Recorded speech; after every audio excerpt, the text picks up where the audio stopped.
Well, I grew up in Dubuque, Iowa. That's the easternmost city in the Iowa state. And my dad was interested in aviation too, and so we went on our first ride when I was 7 years old. And it was in a Ford Trimotor, and we couldn't, there was no place to sit. You had to sit on some cushions and so on. But I never thought about flying in the military until World War II came along. And then I suddenly got interested in it and went for it. Yeah. Made it. Yeah. So where were you stationed? I was doing some research last night. You were in the Pacific right away for World War II, right? Yep. Yeah. First place I went was in South Dakota, at a college there, and that was our first route. And then the instructor we had was so poor, and he was fired, and so then they gave me another instructor, and he was good. Anyway, and then from there we went to Iowa, and went through pre-flight, and did a lot of things that screwed up a couple of guys. Yeah. And then from there we went back to Minnesota, and we started flying the old biplanes, the two wingers. Yeah. And then from there we went to Pensacola, Florida, and we were flying. God, I apologize. I'm so slow on this. No problem. But we flew the. Okay. The Texan was for the Air Force, but we called it the SNJ. Okay. That's it. Okay, we got that squared away. Which is terrible. So what were your missions in World War II? Well, there was no question. I wanted to be a fighter pilot. I didn't give doodly darn about flying passengers or so on. Right. But I wanted to get in the fight, and so anyway. That's what I requested, and I got it. My gunnery scores were quite high, and that was one of the factors. You had to be in the 10% racket, I think. And at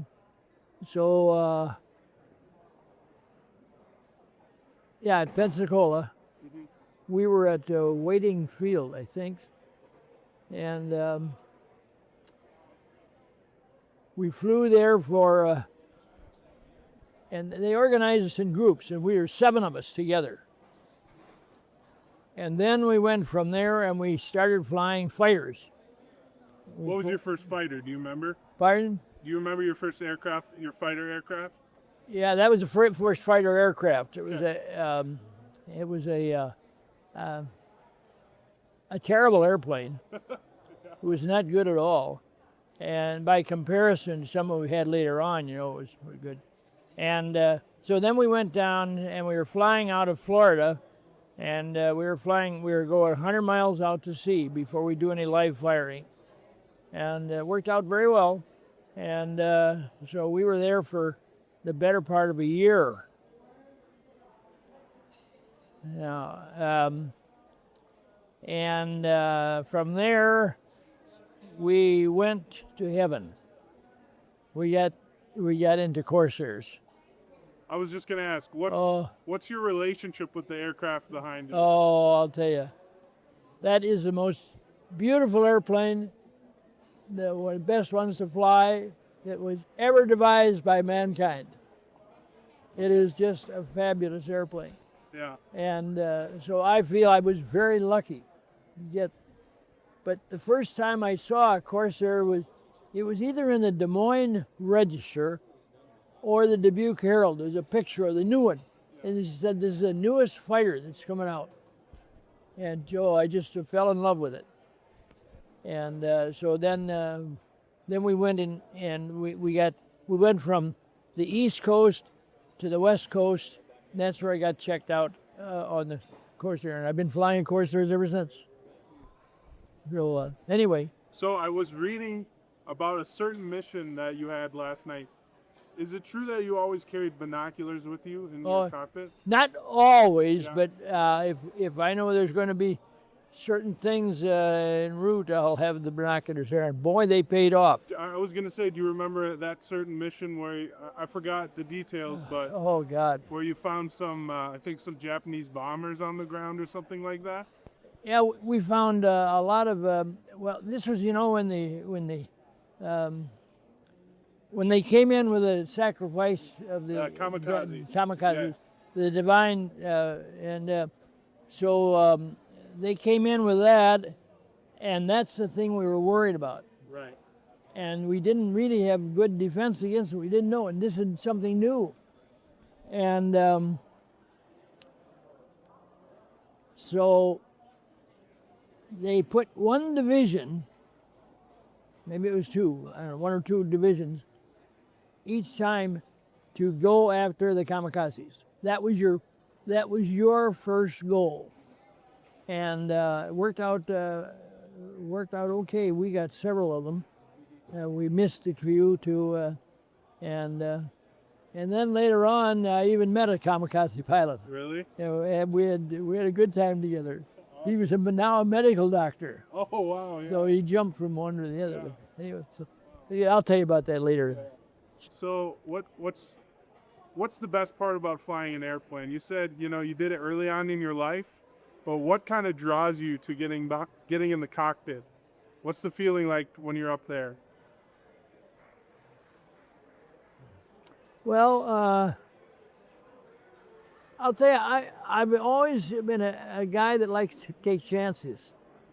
And when I first, I was on my bike, and then I got a motorcycle, and then I got all these things. And so I like that the challenge that goes with it. And flying airplanes was a challenge. I loved it. Awesome. Loved it. So you don't hear of a lot of veterans flying in both World War II and Korea. So what was the transition like from World War II to Korea? Big difference. Big difference? I'll tell you.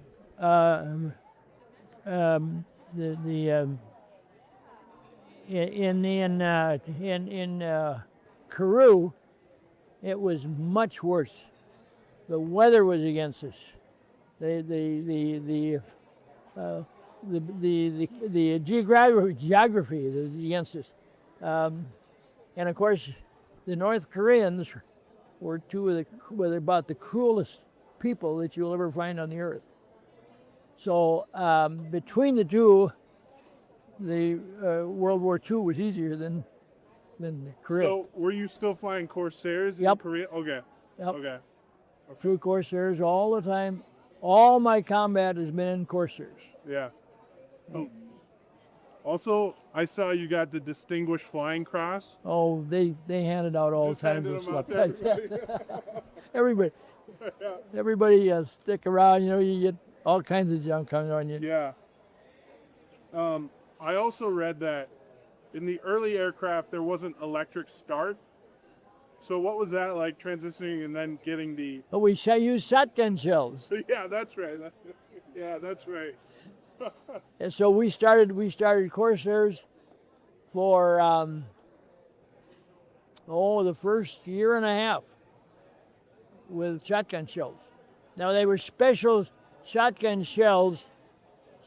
If you've done a lot of hunting or so on, but they're a little bigger than regular shells, and when you fire them from the cockpit, and it causes the props to start in it.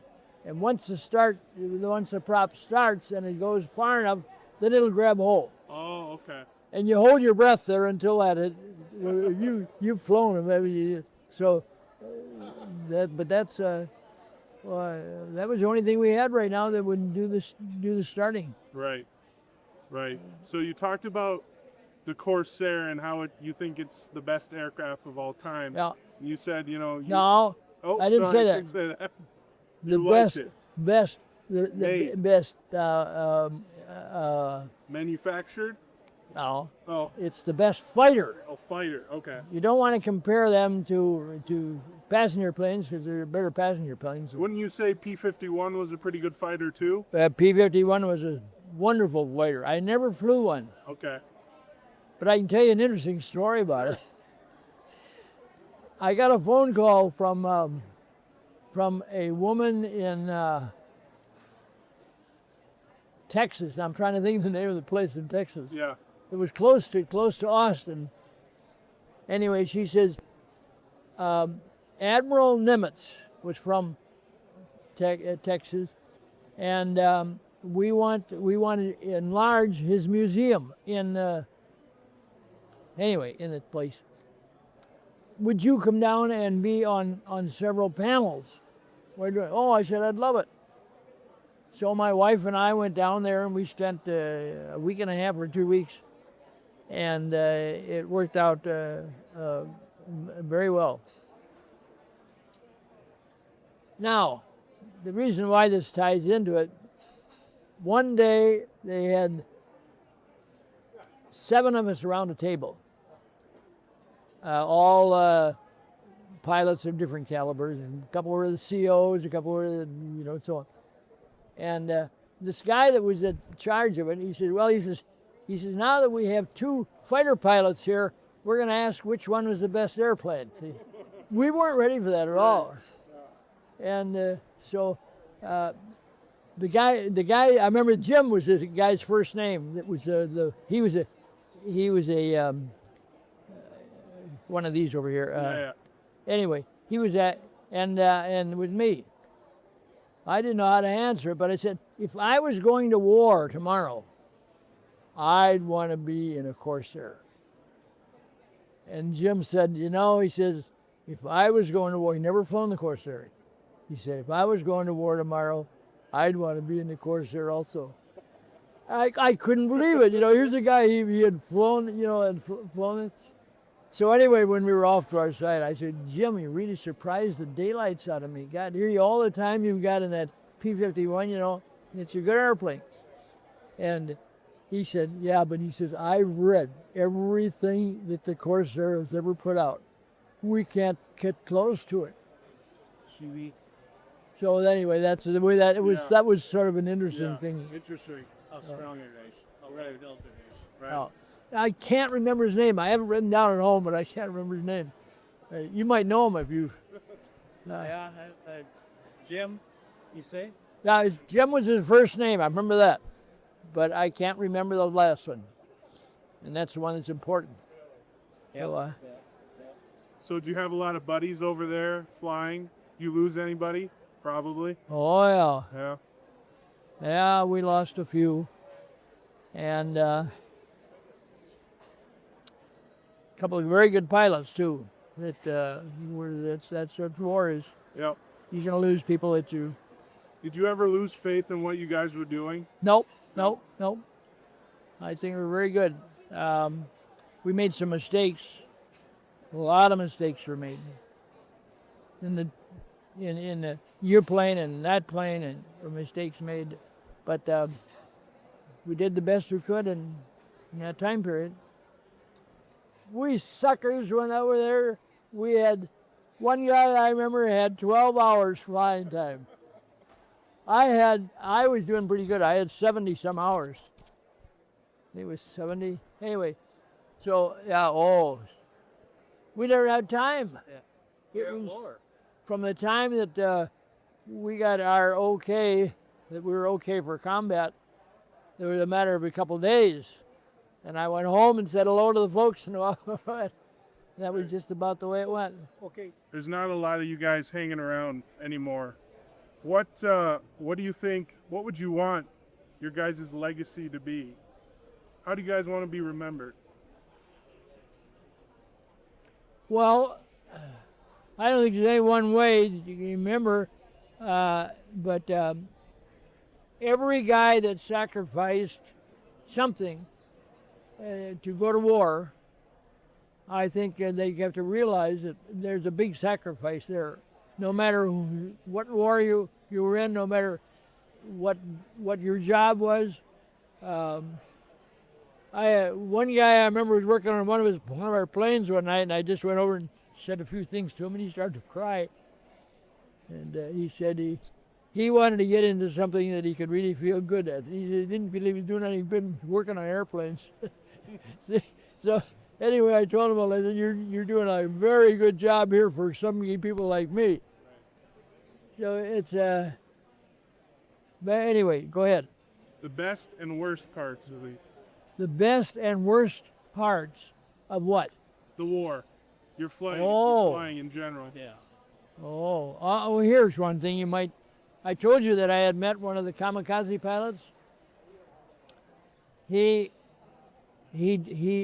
told me he decked out of the job because he feigned that he had a ankle he couldn't press the bungee on. Anyways, he was a little younger than I was, but anyway, he was now a medical doctor and apparently doing a very good job.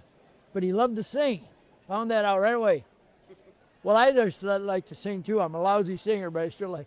So he invited all his friends in that could speak English, and we put on a little show for him.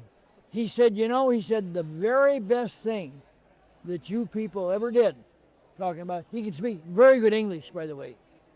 And he said the best thing you ever did was drop those atomic bombs.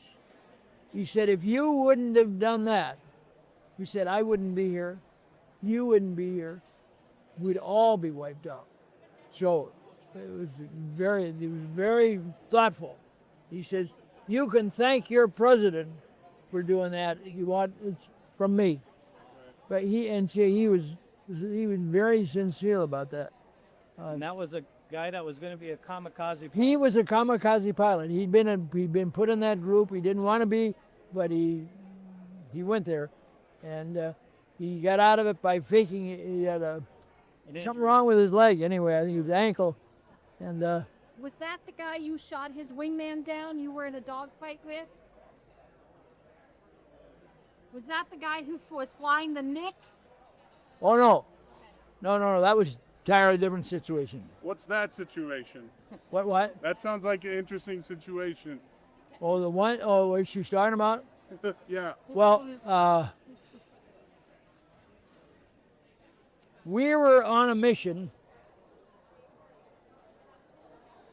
to hit a big aircraft factory right outside of town. The town was called I want to say Akakura. It's not quite right, but anyway, that was so we had this all planned how we were going to go about it and so on. Well, anyway, as that went down first, and I hit a train. I blew up a train, a whole train. Anyway, and and then the next thing, I was climbing back up, and I spotted a Japanese plane. So I shot it down. So everything was really moving fast and furious. I can't keep these things straight. Yeah, I got it. Anyway, there was a nick, and I was very good on recognition, and so I recognized the plane that we called the Nick. We gave names to airplanes there because we couldn't pronounce a lot of their words, and so here I found this Nick, and he was shooting at one of our guys down below me. So I went down, I shot him, I got him down. The guy that was flying that plane that I shot down was a good friend of the doctor that I got to know. He was a kamikaze pilot, and anyway. So when I was telling him about this, he was very interested and said, "Where did this guy get shot down?" And he was so many of that. So I knew he was interested, and so finally it came out that was one of his best friends that I shot down. And but anyway, we solved that because he liked wine. He had a lot of wine stashed, so we killed several bottles of wine. Yeah. Wow. That's a story for sure. Wow. The Japanese were very sincere people, and I really liked the Japanese. And boy, they didn't want to fight this war out. any more than we did. What did you do after the war? Well, I went right back to school. One thing I wanted to do was finish college.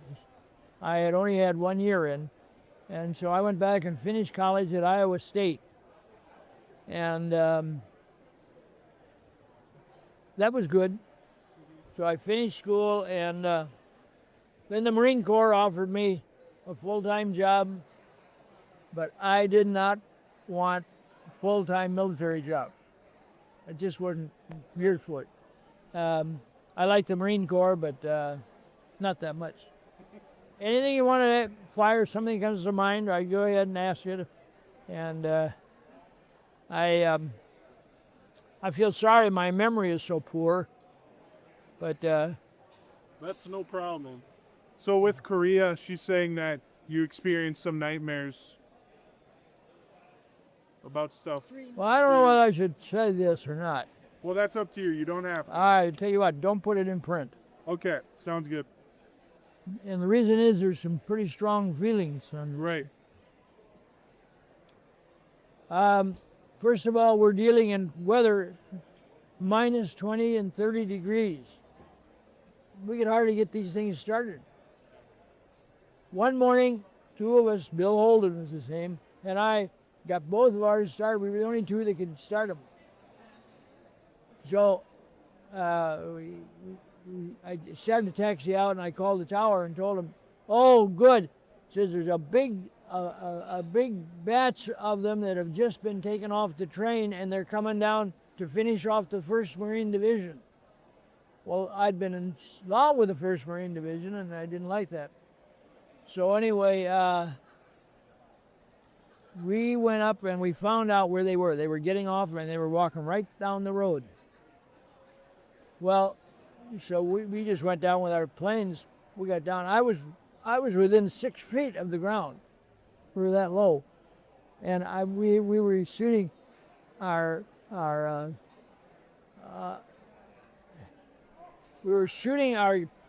weapons that are so perfect for troops. They fire a shell about that long, and the ground share. Well, anyway, I shot those, and you guys were just falling all over the place.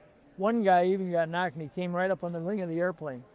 And so anyway, I think about this many times. It's not a very pleasant thought. And those people, some of them probably were very good people, but we just had our choice. We had the 1st Marine Division right behind us, and we had these people in front of us. So you have to make a choice. What are you going to do? Well, obviously, we're going to save the Marines. So, Right. Yeah. Okay. So that was. Do you think that's a lot of people, a lot of pilots struggle with that? Remembering those things that happened? Oh yeah, I'm sure. Yeah. You can't kill people without remembering it. And no, I think they probably went along with that. Yeah. Well, I think a lot of people, no matter pilots or any part of the military, made that choice during any war, and that's just a choice you have to make. That's right. You know. Yeah. You have to realize it's going to come over you. I don't get them too often, but now was one about a week ago.